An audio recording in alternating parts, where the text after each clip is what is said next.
सतीशच्या आईचा मृत्यू झाला तर त्याच्या सावत्र आईने सतीशवर आरोप लावला की सतीशने आपल्या बहिणीवर जबरदस्ती केली आहे, म्हणजे त्याचे वडील त्याला घरातून हाकलावून देतील आणि सर्व संपत्ती तिच्या मुलीच्या नावावर होईल। ही गोष्ट जेव्हा सतीशच्या वडिलांनी ऐकली तेव्हा त्यांनी सतीशला खूप मारलं। पोलिसांनी त्याला अटक करून कोर्टात हजर केलं, जिथे न्यायालयाने 14 वर्षाच्या सतीशला मृत्यूची शिक्षा सुनावली। 2 आठवड्यानंतर जेव्हा सतीशला फाशी देऊ लागले तेव्हा त्याची सावत्र आई आणि तिची मुलगी सतीशला फासावर जाताना पाहून खूप खुश होत्या। तेव्हा सतीशच्या चेहऱ्यावर हसू पाहून त्या दोघींच्या पायाखालची जमीन सरकली, कारण सतीश तर तुझं वय बघ आणि तुझं कृत्य बघ, कोण म्हणेल की 14 वर्षाचा मुलगा इतकं वाईट कृत्य करू शकतो। या वयातील मुले तर खेळण्यात गुंतलेली असतात, पण तू काय कारणाने हे सगळं करू लागलास? तुझे मित्र तुझ्यापेक्षा मोठ्या वयाचे होते का, की तुझ्या घरचंच वातावरण असं होतं त्यामुळे तू इतकं मोठं पाप केलं? न्यूज रिपोर्टर शालिनी 14 वर्षाच्या सतीशला प्रश्न विचारत होती। त्याचा व्हिडिओ बनवला जात होता। तो जेलच्या सळईला धरून डोकं खाली घालून बसला होता। बरेच प्रश्न त्याला यावेळी विचारण्यात येत होते, पण तो काहीच बोलत नव्हता। बरेच प्रश्न होते ज्याची उत्तरं शालिनीला हवी होती, पण सतीशने काहीच सांगितलं नाही। तेव्हा ती त्याला असं बोलून बेइज्जत करू लागली की जेव्हा हे पाप करत होता तेव्हा तुला लाज नाही वाटली, आता सांगताना का लाज वाटत आहे? असो, माल मसाला लावत त्याचा रिपोर्ट तयार केला की 14 वर्षाच्या सतीशने त्याच्या सावत्र बहीण अपूर्वाच्या इज्जतीवर हात टाकला आहे। हे शब्द होते जे प्रत्येकाला त्याच्याविषयी द्वेषभावना निर्माण करत होते। कुणीही विचार करू शकत नव्हते की 14 वर्षाचा मुलगा असं वाईट कृत्य करू शकतो। सतीश 14 वर्षाचा होता, पण त्याचे शरीर भरलेले होते। तो आपल्या वयापेक्षा मोठा दिसत होता। त्याचे धष्टपुष्ट शरीर, त्याचे नाक, डोळे आणि शरीराची रचना अशी होती की तो 14 वर्षाच्या वयातही 17 वर्षाचा तरुण वाटत होता। ती न्यूज रिपोर्टर तर तिथून निघून गेली होती, पण सतीश एका कोपऱ्यात बसला होता। ज्या जेलमध्ये तो बसलेला होता त्यावेळी त्याच्यासारखे बरेच मुलं तिथे उपस्थित होते, पण ते सगळे त्याच्यापासून दूर दूर पळत होते। प्रत्येकजण त्याला वाईट म्हणत होता। तिथे आलेला त्याला 1 आठवडा झाला होता आणि हा 1 आठवडा त्याला भयानक स्वप्नांपेक्षाही कमी नव्हता। त्यांनी आपल्या तोंडातून एकही शब्द काढला नव्हता। रात्री सगळे झोपल्यानंतर तो बसून रडत असे। मग तो रडत रडत आपल्या आईची आठवण काढायचा की जर त्याची आई जिवंत असती तर आज त्याच्यासोबत हे सगळं काही घडलं नसतं। त्याला याचीही भीती वाटायची की 1 आठवड्यानंतर त्याला फाशी दिली जाईल, ते देखील त्या गुन्ह्यासाठी ज्याचा त्याने कधी स्वप्नातही विचार केला नव्हता। सतीश झोपायला पलंगावर पडला होता की तेव्हा काही मोठ्या वयाच्या लोपर प्रकारचे गुन्हेगार मुलं तिथे आले। त्यांनी पुढच्या क्षणाला कॉलरला पकडून त्याला पलंगावरून खाली फेकलं आणि म्हणाले की मी इथला डॉन आहे, पलंगावर मीच झोपेन, तू जमिनीवर झोप। नाईलाजाने कुणाशीही कुठलाही वाद न घालता सतीश एका बाजूला बसला। त्याच्या कपाळावर अजूनही जखमा आणि रक्तांचे डाग होते। आधी त्याला गुन्हा कबूल करण्यासाठी टॉर्चर केलं गेलं होतं। भीतीपोटी त्याने स्वतःच आपल्या तोंडाने कबूल केलं होतं की त्यानेच आपल्या सावत्र बहिणीच्या इज्जतीवर हात टाकला आहे। तरी तो इतका निरागस होता की त्यालाही कळत नव्हतं की त्याची काय चूक आहे। तरी मारापासून वाचण्यासाठी त्याने गुन्हा कबूल केला होता आणि मग न्यायालयात त्याला फाशीची शिक्षा सुनावण्यात गेली होती। ना त्याच्या बाजूने कुणी काही बोललं होतं, ना त्याच्या सावत्र आईने पुढे येऊन त्याला माफ केलं होतं। मृत्यूची भीती दिवसेंदिवस समीरच्या चेहऱ्यावर दिसत होती। तो निरपराधच या अन्यायाचा बळी ठरत होता। ना त्याला जेलमध्ये नीट अन्न मिळत होतं, ना झोपण्यासाठी नीट पलंग होता। सतीशला जनावरासारखं वागवलं जात होतं। त्याच्यासोबत असलेली मुलं असं म्हणत त्याची बेइज्जत करायची की आम्ही तरी चोरी चकारी केली आहे म्हणून जेलमध्ये आलो आहोत, पण तू कसा निर्घुण आहेस, आपल्याच बहिणीच्या इज्जतीवर हात टाकलास। जरी सावत्र होती तरी बहीणच होती ना, तुझ्यासारख्या माणसाला तर चापकाने मारायला पाहिजे, खिमा करून कुत्र्यांना घायला द्यायला पाहिजे, असं म्हणत जेलमधले सगळं मुळे मिळून सतीशला मारू लागले। त्याच्या नाकातूनही रक्त येऊ लागलं होतं।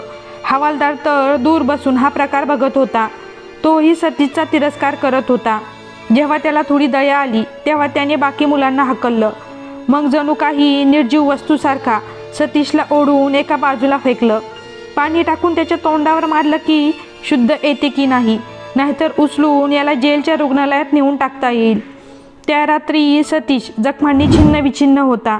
तो रडत होता। त्याला तो काळ आठवत होता जेव्हा त्याच्या आईचं निधन झालं होतं। ती हार्ट अटॅकने गेली होती। त्यानंतर समीरच्या संगोपनासाठी आणि घर सांभाळण्यासाठी त्याच्या वडिलांनी दुसरं लग्न केलं होतं. त्याला तो काळ आठवत होता जेव्हा त्याचे वडील त्याच्यावर जीव ओवाळून टाकत होते. सतीशच्या पुढे त्यांना दुसरं काहीच दिसत नव्हतं. जेव्हा नवीन आई घरात नवरी बनून आली तेव्हा वडिलांनी सतीशचा हात धरून त्याला आपल्या खोलीत नेलं, जिथे त्याची नवीन आई वधू बनून बसली होती. घुंगट उचलता सतीशच्या वडिलांनी आपल्या नवीन पत्नीला सर्वप्रथम असं सांगितलं की, हे बघ, हा सतीश माझा मुलगा, माझा जीव की प्राण आहे. जगात यापेक्षा मला कोणीच प्रिय नाही. जर तुला वाटत असेल की आपल्या नातेसंबंधात गोडी राहावी तर तू माझ्या मुलाची मनापासून काळजी घे. हे एकच वाक्य ऐकता सतीशच्या सावत्राईच्या चेहऱ्यावर थोडीशी नाराजी आली होती, पण ती हसत हसत म्हणाली, तुम्ही काळजी करू नका. जशी अपूर्वा माझी मुलगी आहे तसंच सतीश आजपासून माझा मुलगा आहे. खरं तर सावत्राईचं देखील एक दुसरं लग्न झालं होतं आणि पहिल्या लग्नापासून तिची एक मुलगी होती जी त्यावेळी 16 वर्षाची होती. त्या रात्री सावत्राई सतीशच्या पप्पांना असं सांगितलं होतं की मी दोन्ही मुलांची मनापासून आणि जीव लावून काळजी घेईन. काही दिवसापर्यंत तर ती दोन्ही मुलांना समान वागणूक देत होती. ती आपली मुलगी अपूर्वाला सुद्धा इथे घेऊन आली होती आणि तिला समजावलं होतं की आपल्याला सतीशसोबत चांगलं वागायचं आहे. पण सतीश फारच भोळा आणि मासूम होता. थोड्या शरारती गोष्टी तो आईच्या उपस्थितीत करत असे. आईच्या मृत्यूनंतर तो एकदम शांत झाला होता. त्याचा स्वभाव असा बदलला होता की काही काम असेल तरच तो बोलत असे, अन्यथा ना तो मित्रांसोबत खेळत असे ना घराबाहेर जात असे.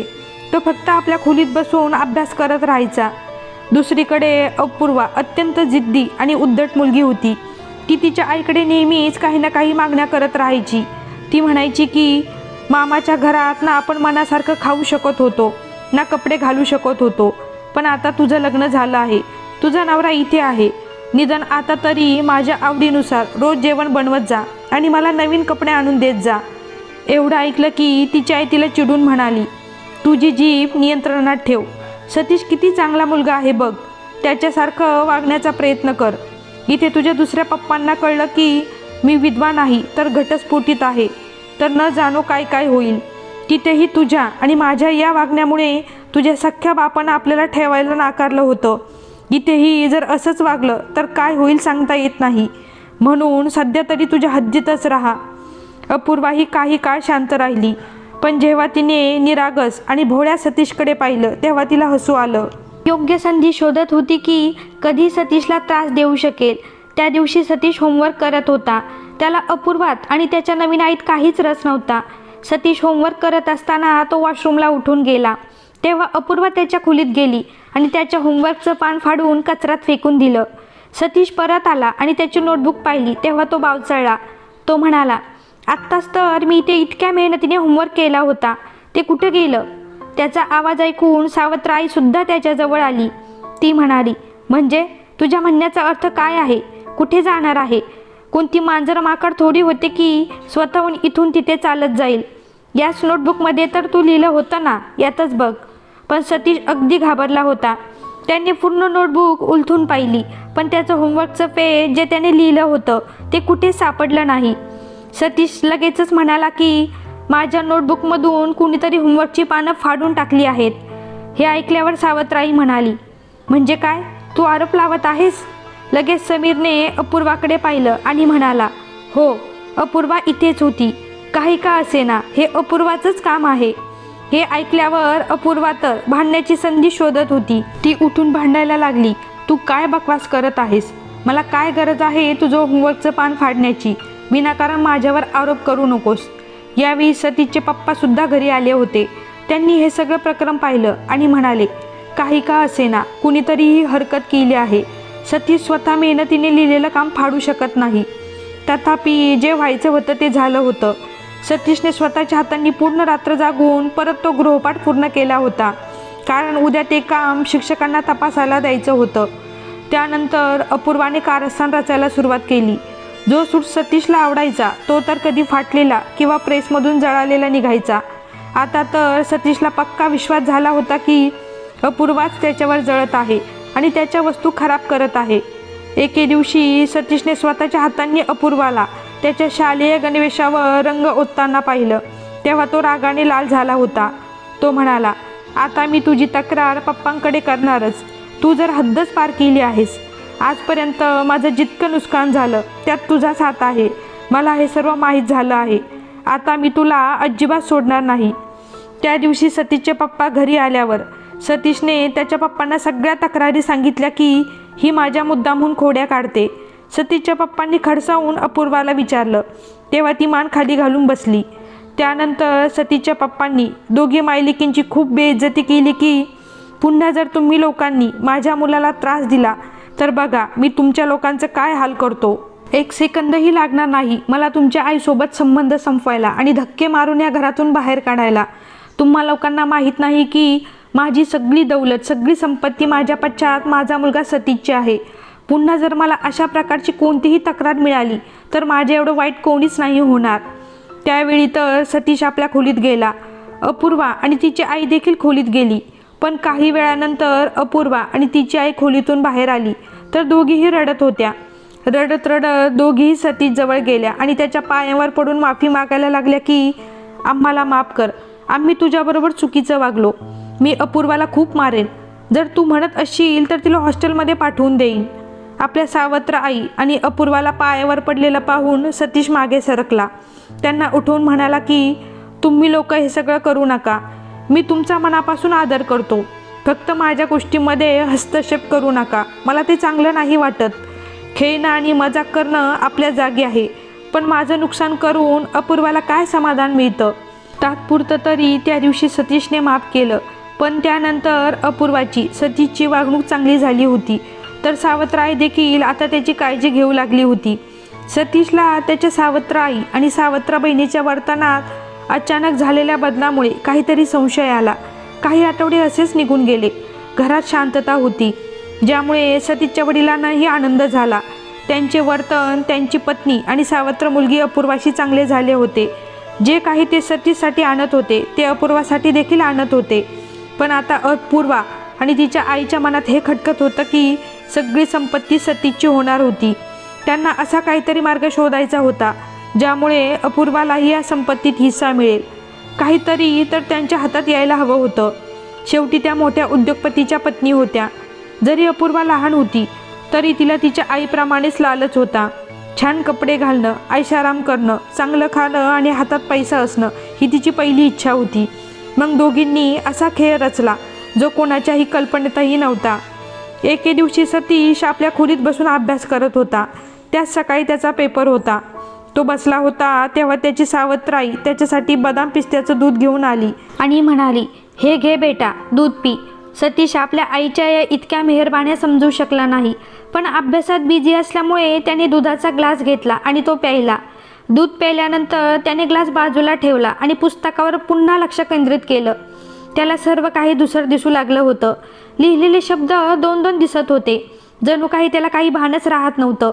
काही वेळात सतीश बेशुद्ध झाला आणि गाढ झोपेत गेला. सतीश झोपल्यावर त्याच्या सावत्र आईने अपूर्वाला सतीशच्या खोलीत पाठवलं आणि तिचे कपडे फाडून टाकले. तोंडावर नकली जखमांच्या खुणा केल्या, केस विस्कटून टाकले, डोळ्यात ग्लिसरीन टाकले जेणेकरून खरे अश्रू दिसू शकतील. ती स्वतः शेजारी गेली कारण हा सतीशच्या वडिलांची येण्याची वेळ होती. जसे सतीशच्या वडिलांच्या घरात येण्याचा आवाज आला, गाडीचा हॉर्न वाजला. तेव्हा सावत्राई घरात परतली आणि म्हणाली, मी शेजारी सुनीताच्या घरी गेले होते. दोघे घरात आले आणि अपूर्वाच्या हुंदक्याचा आवाज ऐकून दोघे धावत सतीशच्या खोलीत गेले. समोरचं दृश्य अगदी तसंच होतं जसं त्या दोघींना दाखवायचं होतं. सतीश बेडवर बेशुद्ध अवस्थेत होता आणि अपूर्वाचे फाटलेले कपडे आणि डोळ्यातून वाहणारे अश्रू, तिच्या अंगावरच्या जखमा हे साक्ष देत होते की सतीशने तिच्यावर अत्याचार केला आहे. हे पाहून सतीशचे वडील संतापले. सावत्राई ओरडून आणि रडून आपल्या मुलीला छातीशी धरत म्हणाली, तुझी इतकी हिंमत! या राक्षसाने माझ्या मुलीची इज्जत लुटली आणि याला लाज नाही वाटली. याला काही नाती कळतात की नाही? सतीशच्या वडिलांनी अपूर्वाची अवस्था पाहून संतापून सतीशला कितीतरी थप्पड मारले. मार खाऊन सतीश शुद्धीत आला. त्याला काय झाले ते कळले नाही. तो रडून म्हणू लागला, मी काहीच केले नाही. मी इथे झोपलो होतो. काय झालं मला काहीच माहीत नाही. ही नक्कीच अपूर्वाची चाल आहे. तुम्हाला माहीत आहे ती मला या घरात सहन करू शकत नाही. या दोघी तुम्हाला माझ्या विरुद्ध भडकवत आहे. पण सतीशला आपल्या वडिलांची आणखी एक थप्पड बसली. सतीशच्या वडिलांनी ताबडतोब पोलिसांना कॉल केला. आणि बलात्काराच्या गुन्ह्यात त्याला तुरुंगात टाकले. सतीश हैराण होऊन बघत होता. त्याने आपल्या आईची पण शपथ घेतली, पण त्याला अजून मार मिळाला. पोलिसांनी त्याला पकडून नेले. सतीशला न्यायालयात नेण्यात आले तेव्हा लोक म्हणू लागले, जेव्हा सख्खा बाप आपल्या मुलाच्या विरोधात आहे तेव्हा मुलगा नक्कीच गुन्हेगार असेल. सगळ्या सहानुभूती अपूर्वाच्या बाजूने होत्या आणि सतीश दोषी ठरला. त्याला आता फाशीची शिक्षा सुनावली जाणार होती. फाशीची शिक्षा ऐकून सतीश थरथरू लागला. तो धावत जाऊन आपल्या बापाच्या पायाशी पडला. सगळेजण त्याच्याकडे पाहत होते. तो रडून म्हणू लागला, पप्पा, मी काहीच केलं नाही, मला मारायचं नाही, कृपया मला वाचवा. तुम्हाला मला पायलट बनवायचं होतं ना? माझ्या आईचीही तशी इच्छा होती. तुम्ही मला कसं मरू देऊ शकता?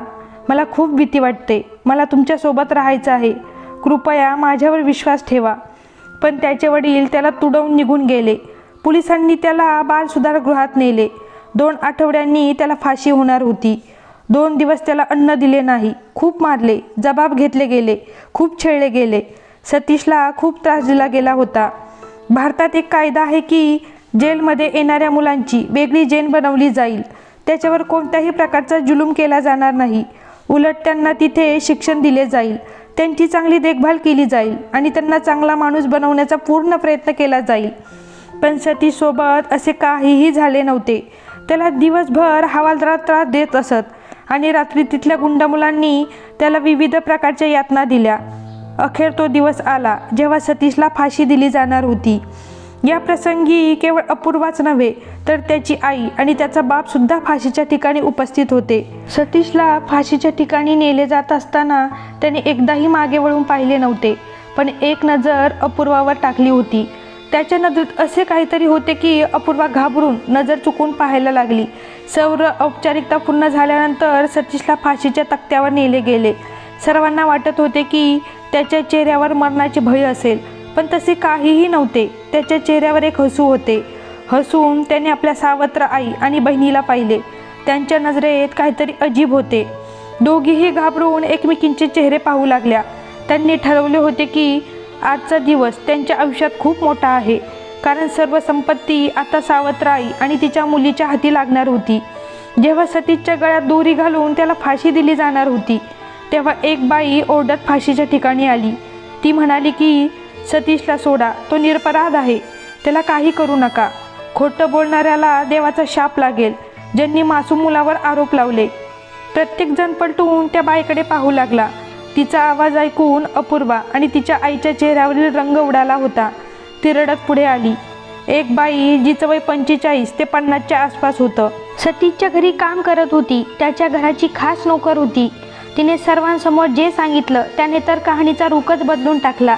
ती बाई म्हणाली की सतीशचा काहीही दोष नाही, तो एक निरपराध मासूम मुलगा आहे. सर्व दोष येणाऱ्या नव्या पत्नी आणि तिच्या मुलीचा आहे. त्या सतीशला खूप त्रास देत होत्या.